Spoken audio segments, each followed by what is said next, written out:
Ayan mga kajuit, may nakita ko isang pamilya dito, di ko alam kung ano. Mga taga saan po kayo? So sila ay mga taga Bangan Talinga dito po sa bayan ng Iba, Zambales. So ito po ba yung first time yung pumunta dito? Ayan, first time nila. Ano pong masasabi niyo sa ilog na to? Maganda. Ayun, napakaganda daw. At ayun, mapapanood nyo po ito sa Do It Yourself Vlog at kay Sir Eds TV. Ay, maraming po salamat. Ayun, mga followers pala natin sila. Thank you so much. Ayan, talaga enjoy na enjoy sila. So, taga rito lang din sila sa Iba, pero first time daw nila pumunta dito sa Tambak Braids or Tambak River. Dito po yan sa ginagawang bagong tulay. At talaga naman napakaganda ng view dito.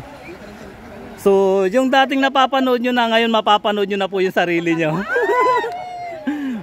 So, siyempre mga ka-duty, hindi magtatapos doon ang aming collab ni Sir Eds, kundi kami maliligo dito sa Tambak River na to. Tingnan nyo naman, napakaganda talaga ng daloy ng tubig, yung agos ng tubig. So, let's go!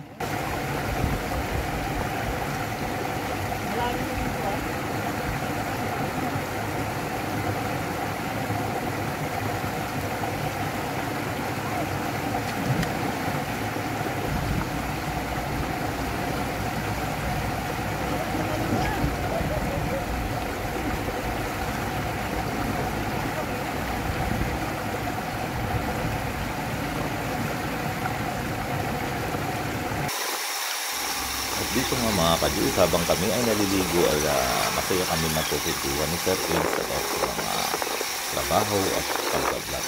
So sana suportahan nyo rin si Sir Eds. Ayan mga ka-Diyos, papalipad na ng drone. Panoorin nyo rin kay Sir Eds.